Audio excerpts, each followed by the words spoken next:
Hello everyone and welcome to my review series for iOS board games, where we will take a look at both the board game and the iOS version of it to gain a better appreciation of both. Today we're going to be speaking about Small World. Small World is a beautiful game in any case, and you can see this evidenced by the beautiful boards that are well drawn and animated.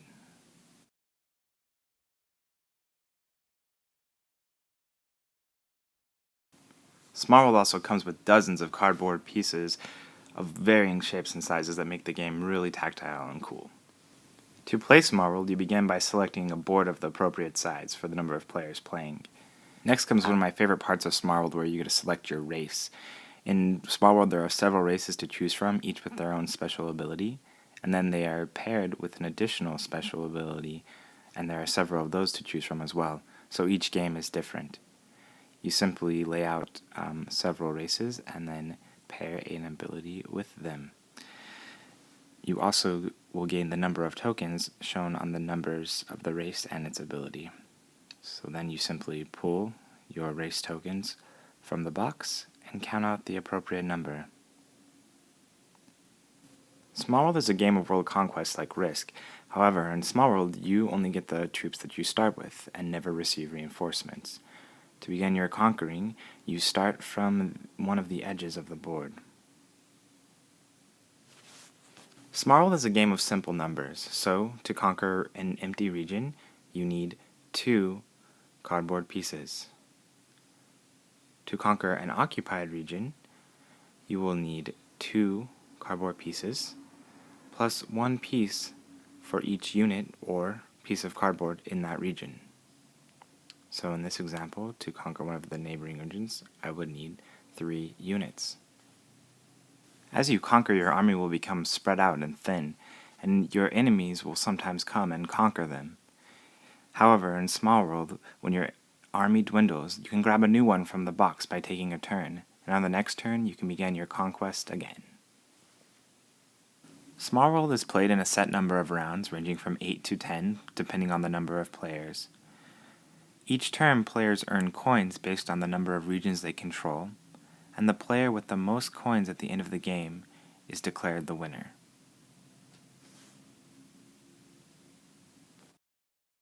Small World, the app, launched in 2010 along with the iPad itself. It boasts the beautiful art from the board game shown in brilliant resolution that you could hardly even see in even the rulebook itself.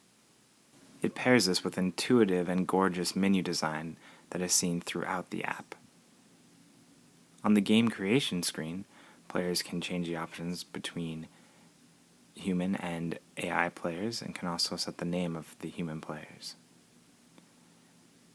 The game does not randomly select a start player, but you can choose who will start first.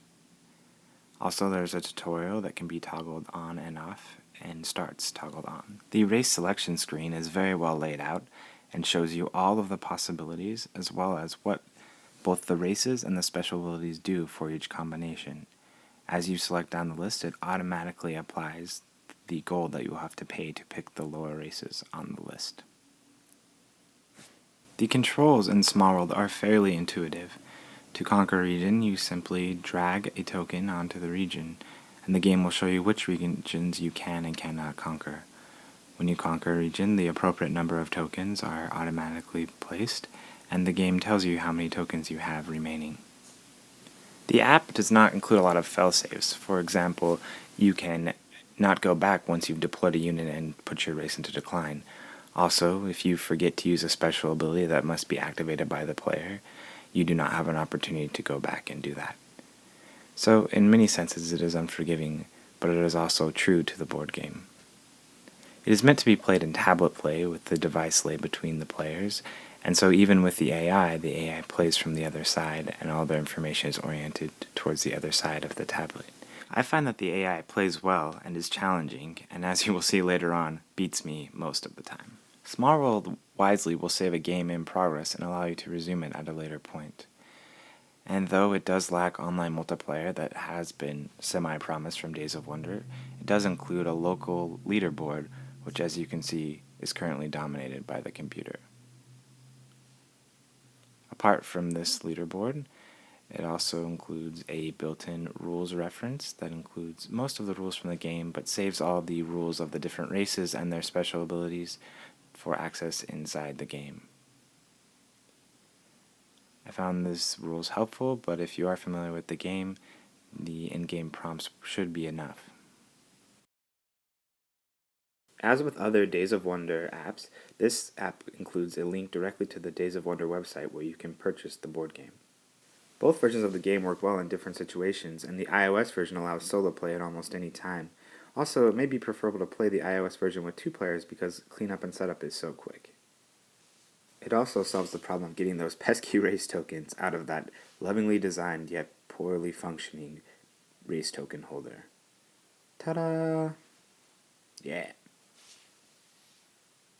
Small World is a great game and a great app, and though it lacks many of the quote-unquote modern features of iOS board games, it still holds a place as one of the first and highest quality board games available on the iPad.